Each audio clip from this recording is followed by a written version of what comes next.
Now let's talk about Bangladesh. It is feeling the heat from New Delhi. India has imposed new trade restrictions on Dhaka. They target a range of imports from Bangladesh, including garments, which is the country's biggest export. And India has now placed curbs on them. 4 key border checkpoints in northeast India have been closed to Dhaka. Why? Because Dhaka has been doing the same to some Indian goods. Also, the interim ruler, Mohammad Yunus's growing ties with China have not helped. He recently called northeastern India landlocked. He invited China to access Indian territory through Bangladesh, and that statement, along with a string of Chinese investments, has raised alarms in Delhi. So now India is sending a clear message. Trade ties come with boundaries, and Dhaka may have just crossed one. Our next report has more. Some statements carry a cost. Mohammad Yunus is now paying the price. 7 states of India, eastern part of India, called 7 Sisters. They are landlocked country, landlocked region of India. They have no way to reach out to the ocean. We are the only guardian of the ocean for all this region. So this opens up a huge possibility. So this could be an extension of the Chinese economy. Yunus made that statement in March during his visit to China. He urged China to use Bangladesh as a gateway, as an access point to India's northeast. This statement didn't go unnoticed in New Delhi. This weekend, India took action. The government announced a series of trade restrictions. Bangladeshi exports will now face curbs.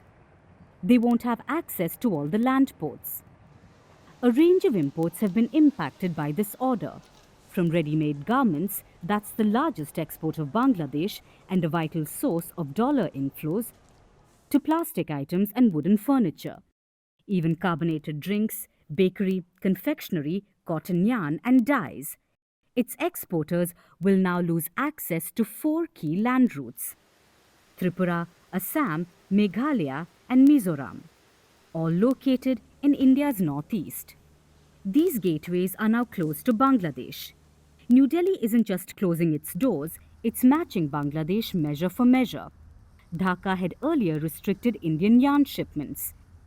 They allowed imports only through sea routes. Now India has responded. Several imports from Bangladesh face the same restrictions now. They can only use the seaport entry. This follows Dhaka's moves to tighten the scrutiny of Indian imports. Reports say Indian trucks face more checks and aggressive inspection in Bangladesh. So, in a way, India is deploying the strategy of reciprocity, a tit-for-tat move triggered by Dhaka's own restrictions. These curbs can hurt the economy of Bangladesh.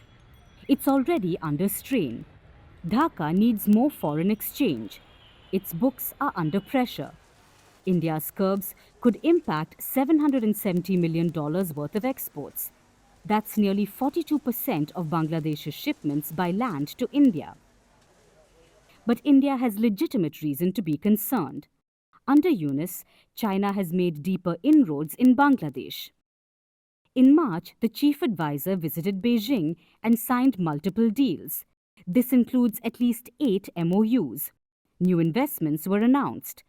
This included a Chinese economic zone in Chittagong and the modernization of the Mongla port, the second largest seaport of Bangladesh. China is also showing new interest in the Teesta River project. Earlier, New Delhi was assured exclusivity. Now Beijing is back at the table. Yunus also walked away with significant financial commitments. China committed around $2 billion in loans, grants and investments. The message for New Delhi was loud and clear. Yunus is pitting China against India. And now that New Delhi has responded, Bangladesh wants to have a dialogue with India. An advisor of Yunus has spoken. He says Dhaka wants to resolve trade issues with New Delhi. But the tone from New Delhi has shifted. This is no longer just about trucks or tariffs. India is drawing a red line. Trade and provocations cannot go together. Yunus may call northeastern India landlocked, but it's New Delhi that has now locked him out. At Firstpost, we are choosing to hold on to accuracy. That means we won't always be first. We may not get you your breaking alert.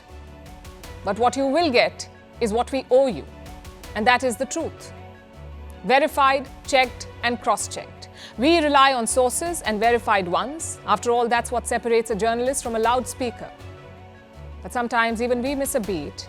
And when we do, we will tell you. Like yesterday, we ran visuals from a registered news agency. That visual turned out to be fake. So we are taking accountability. And from now on, we will cite the source of every visual. Every picture, every video that you see on Firstpost will have a source mentioned. That is our commitment to you. We will wait, we will verify, we will ask again, and only then will we tell you. No noise, no panic, just the facts. Because right now, that is what the country needs most.